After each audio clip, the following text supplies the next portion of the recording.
मूलम शब्दब्रह्म पूजामूलम सत्य सद्गुरु मोक्षमूलम गुरु कृपा भक्तिमूलम संत सत्संग शांतिमूलम सर्वत्याग विचारमूलम राम भक्ति लक्ष्यमूलम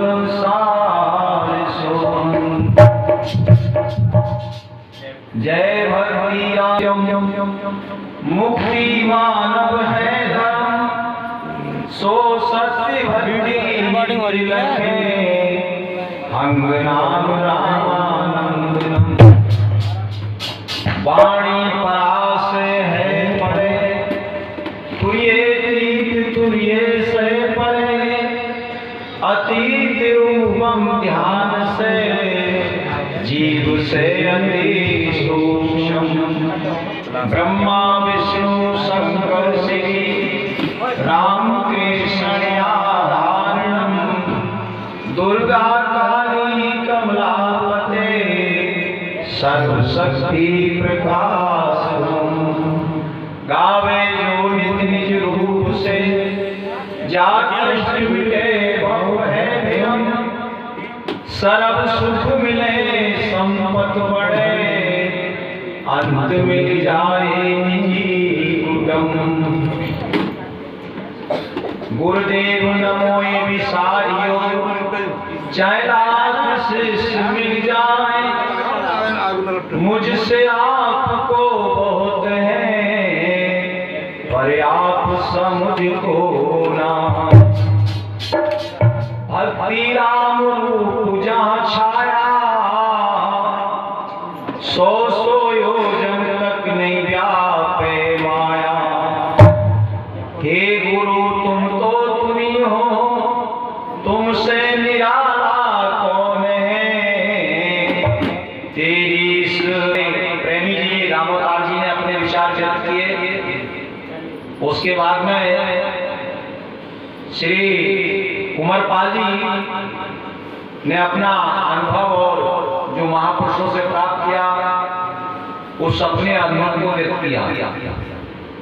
सबका उद्देश्य परमात्मा की तरफ था क्योंकि हमारा जो सबका आधार है वो परमात्मा है जिससे ही सृष्टि का उदय होता है सृष्टि का पालन होता है और उसी से ही संहार होता है। अयम करता क्षयम करता सिंहधन कल्याण करता। तो जो सृष्टि का उदय पालन कर रहा है किस किस रूप से ब्रह्मा बन करके सृष्टि की रचना करता है पुराणों के माध्यम से और विष्णु बनकर के पालन करता है शंकर बनकर के संहार करता है। शास्त्रों के माध्यम से सृष्टि की रचना कैसे होती है रजोगुण रूप से रचना होती है सतोगुण रूप से पालन होता है और तमोगुण रूप से संहार होता है। ये जो तीन गुण हैं ये मूल प्रकृति के जिसको हम परा प्रकृति कहते हैं उस परा प्रकृति के ये तीन गुण जो है सृष्टि का संचालन करते हैं उदय पालन करते हैं। इसी को सांस में नाइट्रोजन प्रोटॉन इलेक्ट्रॉन ये तीन शक्तियां हैं ये परमात्मा की तीन ही शक्तियां सारे संसार का उदय पालन कर रही हैं सबका नियंत्रण भी कर रही हैं। यही ब्रह्मा विष्णु शंकर ये सनातन धर्म के प्रतीक भी माने गए हैं क्योंकि सर्वप्रथम दुनिया में जो है सनातन धर्म आया। सनातन किसको कहते हैं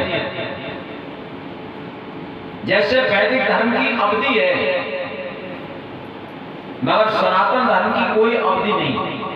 सनातन कहते हैं कि जो सदा रहने वाला है, सदा रहने वाला तन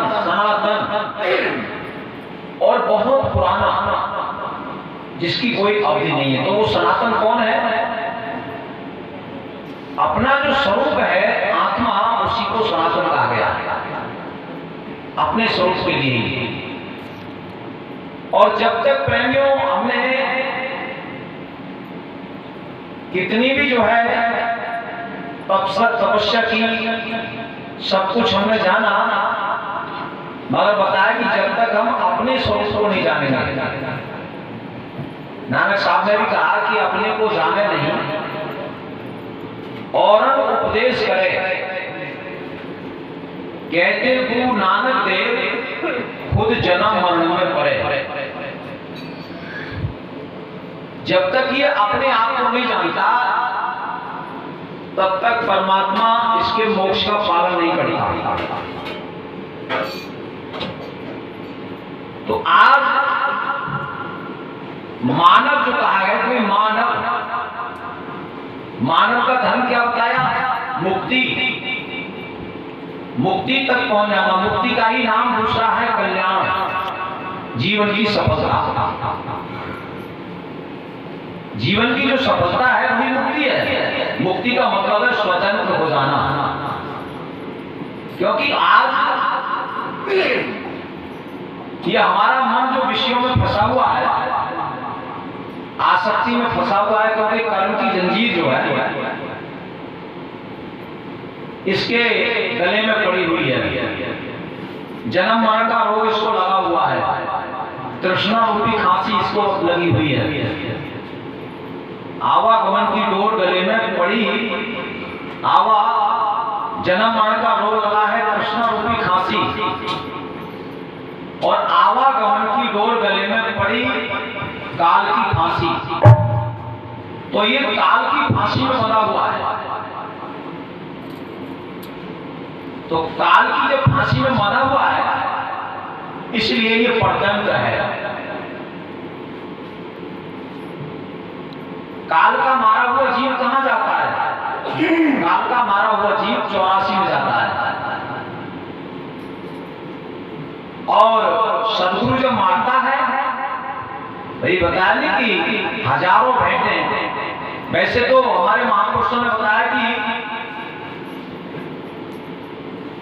83,99,999 भेंट हमारी काल के यहाँ लग चुकी है। क्योंकि बार बार हमारा जन्म होता है, बार बार काल मारता है। तो हजारों लाखों भेंटें हमारी काल के यहाँ पर चढ़ गई।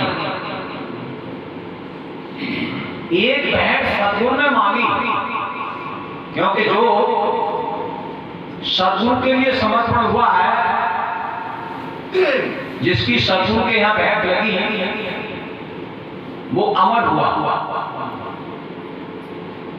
क्योंकि उसको अमर शरीर प्राप्त होता है।